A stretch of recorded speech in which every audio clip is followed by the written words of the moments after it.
Alright, welcome everyone to another replay commentary. This time it's me, no driver license, it's my alt account, although it's already on the high 1000, almost 1100 elo. I'm facing an opponent that it's on the high 1002, and it's not because I super skill match or whatever, but the reason why I think this is a really nice replay to comment about is because it is gonna give me the chance to talk about some things that are very important to keep in mind in order to play better, basically. One of them is the opening. About economy is the most important thing in early game. Like the first 1 to 5, depending on the map, because there are maps where it's base mix. For example, end of entropy, where you are fighting already in day 4.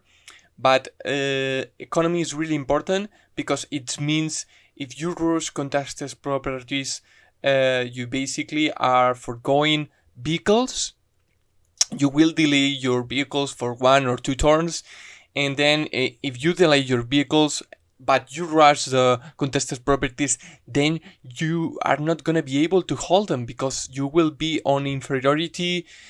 And that's a very important thing. Also, I want to talk about wheels. I want to talk about how to do walls properly, and it's not like I played perfectly here. I did a couple of mistakes I want to point out too, which are very important. Is a stolen seconds tier 4 Jake mirror, a very typical mirror you will see if you play in tier 4. Normally is either Adder or Jake in tier 4, unless there is a map like Frostleaf or Vandalism where Coal might see a play, and if the map has not very strong copters, you even might see Yes. But Yes is a very tricky one because you cannot utilize your copters, and everyone in tier 4 has strong copters. Even Grim has super strong copters. Jake can use the planes. Adder has 1+ movement. Coal is the strongest air units because they get benefit from the roads and they also move. So Yes is not in a very good spot where there are maps with strong air units. Anyways, let's just straight jump to the match, guys.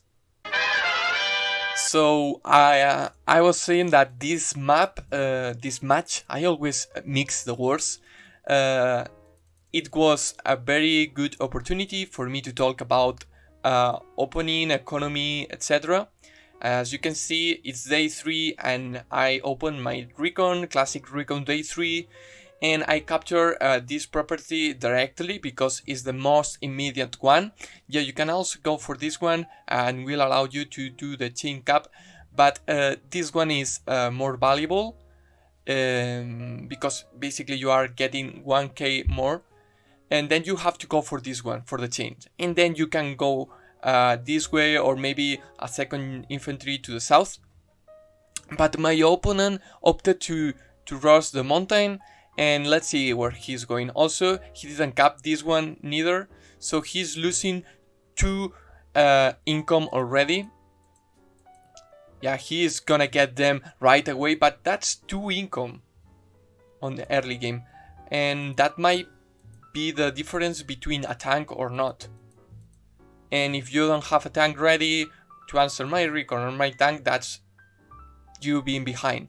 So it couldn't matter if you get something out of it. So yeah, my opponent, after getting this, he gets this.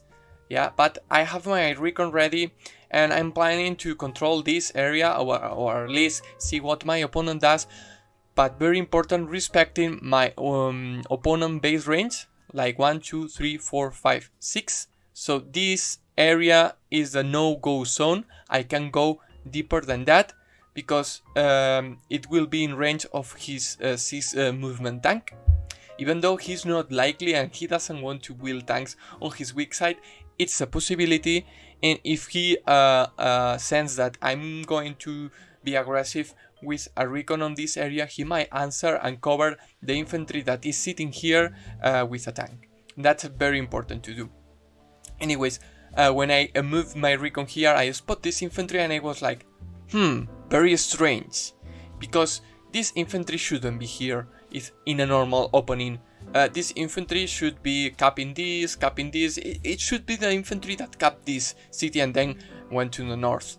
So this infantry should have been here or here capping this. So yeah, I'm smelling that he's gonna be super aggressive. Many players in the middle range of Elo, they are not necessarily bad players, but they are very greedy players. And what I mean by that is that they take risks, and then if they don't get punished, they get quite an advantage. But they are basically cheesing.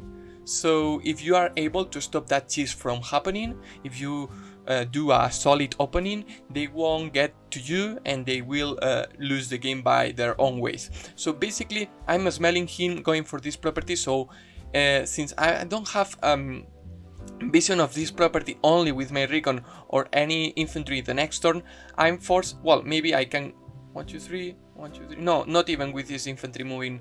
So I'm forced to wheel another recon this turn. It's not like I could wheel our tank, so it's fine. I'm not delaying my tank, so I will move this recon here, and I will have vision of the city, and I will interrupt it, and he will get this one, but I don't know about that yet. So he goes for the 2 contested properties. I didn't mention this, but the 4 most contested properties on this map are these 4. These 4 are very contested. I think the half of the map is 20 income for each one. So if you are able to switch one of them, you will be sitting on 21 against 19. And if you flip 2, you will sit in 22 against 18. But the thing about income is very important.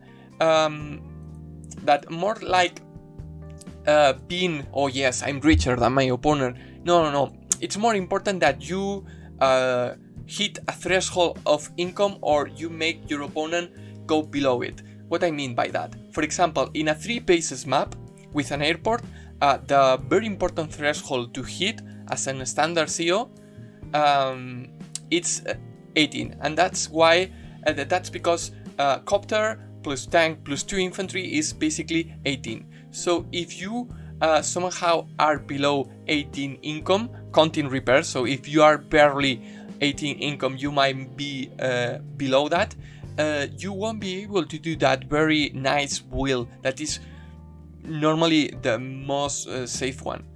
So if you are able to somehow put your opponent behind that income threshold, it's really nice. If you get one property away from your opponent, it's still fine, but it's not gonna be that impactful as this other one. Anyways, since I know he's going for this property, I moved my recon and then I interrupt from the planes with Jake, and I start capping this. And my reasoning is, yes, I will start capping this because it's what you normally do but if this guy here doesn't leave, which I expect it to leave because I don't expect a tank yet, because I know about he being super behind on income because he has rushes these properties. I'm not expecting a tank at least in 2 turns. Like he's gonna wheel something now, and the next turn he will wheel a tank. Next turn he will move it, and next turn he will be in range. So I have plenty of time and to do. So he has to move this away somewhere, whenever. So he can stay because there is no place to run away that will be safe-ish. So it might not matter, but if he stays, I will kill this, and I will eventually cap this with another infantry because I want to control the middle. And yes, here I'm sacrificing income, but I'm sacrificing income for immediate reward, and he has sacrificed income for a maybe cheese contested properties that on the long run will benefit him, but for now it doesn't. So he gets one of the contested properties, but he's gonna die. And here I was thinking, okay, I can do several things. I can interrupt the com tower with my recon. I can interrupt this. I can, but I wanted to go for the kills. Yeah, it's like, yeah, I'm gonna interrupt this, and what? For one turn he doesn't get it. That's not something. Yeah, that's not a real advantage. That's just a tickle, you know. That's 1k, and 1k. I mean, if I knew that it's exactly what is making him away from one tank, yeah, but I don't know that for sure. So what I know for sure is I want to go for kills, and even the com tower, I don't think I'm gonna be able to delay it, because he can perfectly put the artillery here next turn, and it will cover perfectly the cap. So he will keep capping and make me have to run away unless I want to lose my recon. So I go for the kills. So basically I attack first with this recon because this recon didn't get cheap damage. This one is now a 90 something HP. So if I harass another infantry, it will very likely, I think it's not even a roll, that it will drop to 9 HP. So I don't want it to drop to 90 HP if I can, because that's less firepower, that's more likely to get one shot by a tank. And yeah, it's just a detail, but a detail that helps. And I 2-hit KO it, I finish this infantry, so now I'm 2 infantry ahead of my opponent. And also, I mean, it's the end of my turn, so I have a slight advantage, but I'm 2k ahead on income. He will cap 4 properties next turn, but it's not, it's just temporarily. Yes, he puts artillery here, very conservative move, but where else he could have moved? Yeah, nowhere else, because my recons who have pick it up if he puts this on the plains, and he has his first tank, and I saw it. So I'm pretty confident that if he has another tank, that he will probably have a second tank. If he stops building tanks, he's just gonna lose. Doesn't matter what they do. The tank at most will move up here. This infantry, or it's free. So basically the infantry in the city, I don't know he's capping the city. I'm expecting it to still not be capped or be capping. So my reason is I'm gonna move the recon here. If it gets trapped, it's okay, it doesn't matter. I want intel, and it's not gonna die 100% guaranteed to a tank. So it's a win-win situation for me. I cap the com tower first, although I'm not planning to attack this turn. And I move this recon on the city to get vision, but the other recon, it doesn't show because it got trapped. If a unit gets trapped, the replayer gets weirded out, and it doesn't register the movement, but it's basically moved here and got trapped because it tried to move to the city. I simply wanted to. This is a safe location, and if he's not capping yet, I'm gonna sit on this city and delay it for one turn. And this recon, yes, it will get shot by a tank, but it won't die, and will still give me vision, because a recon, as long as it provides vision and maybe gets away 1k or 2 if you are lucky of your opponent income, that's totally fine. That's a worth recon. More than that, it's a crazy valuable recon. Anyways, my opponent uses a tank to stop the cap. I was thinking also to put this recon on this forest, but that could mean that he could have attack from the plains, and with the cheap damage and with the com tower and with the plains, he will one-shot it, and if not, with a very bad roll, he would have finished it with infantry, so it's not worth, because I wanted to prevent this infantry from interrupted, but I could have also put my recon here, which doesn't reach from this tank, neither from this. But I don't know, I didn't like this because I wanted to sit on this city, control and play safe and see what my opponent does and then react accordingly. I don't have to be super proactive. Anyways, he gets the 2-hit KO, but that's a very bad idea because now it leaves your tank open to attack. And it's not like you are protecting it. Like you should have protected with your artillery. For example, if you have your artillery here, you could have 1, 2, 3, 4, 5. Or here. Yeah, this artillery was out of place and couldn't get in a nice place. Because if you were able to put your artillery here or here, yeah, maybe. But not anymore. Anyways, I get the 2-hit KO on the tank and I only lose 1 HP. I park my recon here to deny this tank hit from him. And yeah, this recon is gonna die, but it's gonna die with a purpose, which is gonna allow me to not get a very hard hit on the tank. Yeah, this tank is still left with room to be attacked, but he will attack from a 0-star to a 3 stars, and then I will be able to attack with my other tank.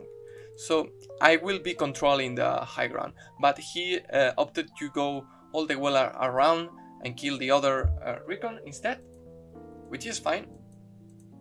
One of the 2 recons would have been alive at the end of my turn, so I knew one of the recons had to die. And I got a nice shot because that will cost him 2,400 income. And right now, I don't want to pressure here, not right now until I have more forces, but I know I have to still cap this. So I block this tail with my recon, get vision, and then I see, this infantry wanted to get this, which it kind of belongs more to him, and this kind of belongs more to me, but it's not super clear. And if he's going hard here, I can simply swift and go hard this way. Here I'm setting up my infantries, so next turn they will be able, they have no vision. Well, I will move away my tank.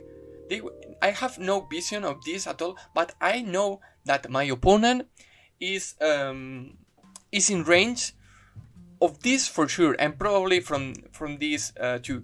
So my infantry will be able to move next turn and interrupt these caps, and next turn I'm moving in with all my forces and getting control of the middle, because I know my opponent has not the enough units to do so, because right now he's 1 tank less because of the bad economy in early game. Then one of his tanks died, and then also he has an artillery, so I know he has 3 tanks less than me at the moment. Yes, I will an artillery, but at the moment what is deployed, not coming, what is already in the battlefield. Anyways, so I 3 vehicles ahead of my opponent, which is 1, 2, 3, 4, and if we count the recon, it's true, but since it's my opponent's turn, he moves this tank here. I don't know it yet, but this is a mistake in my opinion, because this tank here is doing nothing. He could have moved this tank into this city, for example, or yeah, make your tanks strong together, because one lonely tank is gonna do nothing. It's gonna try to advance and get shoot. Anyways, I spot the tank here. I went hard on this area because this was kinda a gamble, to be honest, because he could have perfectly have an anti-air building this turn here, and this is in range. So also I wanted to mention that gambling gambling. Doing things that implied RNG will make you lose. For example, if you go for a roll that you have 80% of success and you repeat that roll over and over and over, only at the third time you roll for it, you will have a negative win rate ratio of success, which is roughly 44%. So you basically don't want to go for rolls. I mean, if it's a very likely roll and the punishment or the punishment of not getting it is not very big, it's fine. But yeah, it's like you want to go for the safe bets. Gambling big, it's not the best idea. Here I place my infantry here, so next turn, if I want to, I can finish it off. So I can use these infantries to keep walling, so I don't sacrifice my wall potential, but I still can deny this cap. It could leave this area as, to infantry attack to cap it, but it's within my range of my, well, it's in 7 tiles, but my vehicles will go this route, and the second turn they move, they will be in range of this, so it's a very secure position. He takes some nice shots at my tanks, but I don't think it's a good idea to hold your position when you are basically 1 tank and a half, because you know I have more units than you, and right now I'm just picking up, and I will shift with this copter to reinforce this area. So see, this is a very dynamic map. I was here, now move, I'm here. And yeah, I could have stayed with this full HP infantry here, but I'm not capping this. There is 1 infantry in range. I know there is a tank nearby, because I saw it earlier. So yeah. Also here, I think I made a mistake on my walls, because I could have, where was it? You see this infantry, it could have gone here and this here, but that could have made him able to hit KO this one. What I mean is this a 7 HP infantry, if it's adjacent on plains and it has a 0-star terrain, it will very likely die to an enemy infantry that stays on plains. So that's what's gonna happen, but with a full HP one, it won't happen. So maybe I should have stayed here. Not sure. But I think this is alright. Here he does quite a decent attempt to cap this city. But I don't know why, but whenever someone tries to cap my cities in a very sneaky way, I get mad. It's not like I get mad, but I get triggered. This is why I hate Nasami, because she can do these type of things. But I'm not allowing this cap. And the reason for that is that I'm going to pop the superpower this turn.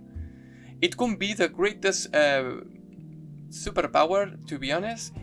I could have played much more safely, but I think it was decent enough, because the 10% defense, it will come in handy. Okay, here guys, see this 2 HP infantry. Here I suck it. Okay, I know this 4 HP infantry won't kill this. I mean, it might kill, but it's a very unlikely roll. But I know this 2 HP infantry, if attacks into this, in return it will die, very likely. So I can go here, kill my own infantry, and then secure the hit. So I get the kill. and then it opens up for my tank to do another attack. And here is when I use my block rock, which it allows me to finish the artillery. But here I also made another mistake. See that I'm used like one engagement away from my superpower.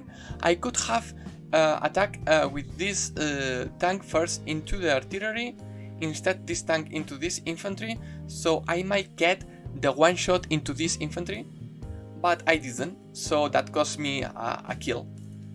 But anyways, I get this shot with my artillery and I get the interrupt, because yeah, you might think this is a bad idea, but my copter is on a safe location.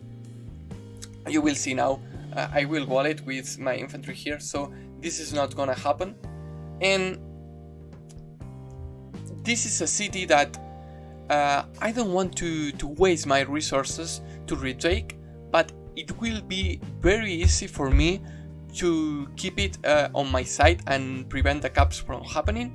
So even though, yeah, maybe he will get a tank from here and a super, but even that one hit KO, and if he wants to kill it, he will have to finish it off with this anti-air. So in my eyes, it's an even trade. Yeah, because you have to think about unit count. Yes, unit count is the most important resource of a game, but it's also a resource that is used to win the game. It's not used to, okay, I have to have a lot of unit count. No. You have to have a lot of unit count to allow you to win. Not to, yeah, I have unit count, ha. No. It's a tool, guys. Okay, yes, your soldiers are a tool. Yeah, well, you know, it's a very pragmatic point of view of your troops, but you know what I mean, guys. So he gets the 2-hit KO. Without the help of this anti-air, he wouldn't have get it, and I could have repaired it, and in 2 turns, a 5 HP anti-air will be enough to draw the attention of a copter. I mean, get rid of it. And my opponent also didn't build any copters, which is a very valuable unit, not only because it has the same firepower potential as a tank, but it's also more mobile, and also lets you to unexpected wall breaks because it can attack from mountains and rivers. Yes, it does very easily against anti-air, but if you don't build copters, you are forced to build anti-airs, and that means you are behind on tank count, because you don't build copters, and you are also, from those tanks that you build, you have to build an anti-air. Anyways, my opponent also, I didn't acknowledge, but he builds 2 rockets, which I think it's very bad idea. Even though I didn't spot them yet, it's like, what are they gonna do? Yeah, like, they control this area, but they quite not control it, you know? You better do it with 1 artillery, which is much more cheaper, faster, not as vulnerable. I think also rockets, I have a very bad defense. So yeah, well, I keep capping here. I'm not expecting to get the cap very likely. Like, it's probably not gonna happen, but I have my artillery in place to retaliate to any action, and I start capping this cap. And yes, it can be interrupted with some vehicle coming from here and then the infantry, but that will draw attention from the middle. I kill the anti-air, which allows my copter to reign free, because right now he has no anti-airs. I know he has 1 weekend here and very far, so my copters now will run free, and I'm bringing more. I have to slightly retreat with my troops, so my infantry will take the hits and my tanks will be ready to retaliate. These tanks, on hindsight, I maybe should have gone a little more safe and just wall my anti-air, my copter from the anti-air with a tank here. But I was feeling like, okay, I'm ahead on KDA. I'm behind for 1k on income, which is whatever in my opinion, but I'm ahead on KDA, so on kills and deaths. So that means if we keep trading neutral, I will come on top, because if I have 5 units and you have 4 and we keep dying, I will have eventually double the number of units. It's not that extreme on a game, but you know what I mean. And I hate when it gets frozen. I don't know why it happens. Anyways, he keeps shooting with the rockets. He thinks the rockets are gonna save him the game or something, but they are out of position to hold the contested properties. So yeah, this rocket covers this one, but it doesn't quite cover this one. Yeah, you can shoot and kill the walls, but whatever protects the capture. But anyways, now I will be able to get this city and this city, because he doesn't go for the interrupt, which is fine. I mean, it's not a bad idea, but he keeps capping with this 5 HP infantry. And last turn it was whatever, it was fine, but this turn you know you are gonna die and you have no backup. You have to retreat. At least, yeah, you have to retreat, because you are gonna lose infantry for free. And now I'm 4k ahead on income, and I pressure on this cap, and I cover it with my artillery.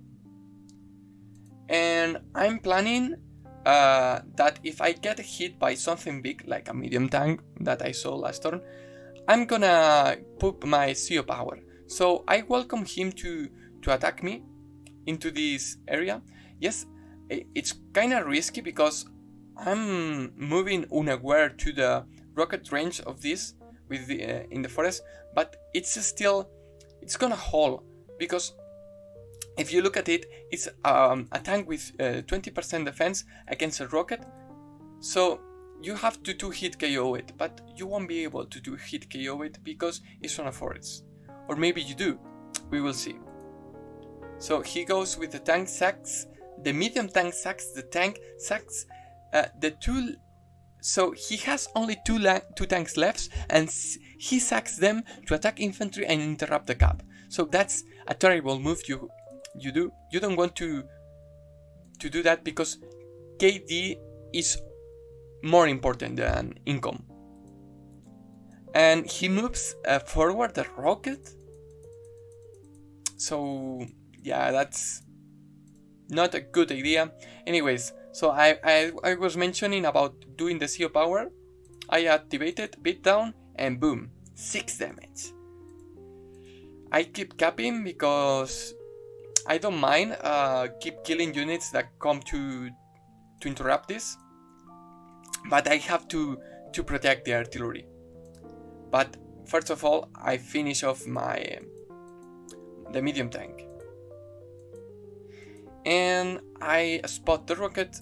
And although I'm not able to shoot at it, if he doesn't go away, I will be able to kill it next turn, and I have all my tanks prepared to swarm him, because I'm going for the KD, guys. I had the stronger economic opening that allowed me to have tank superiority on the middle. Then I pick up kills. I have the KD.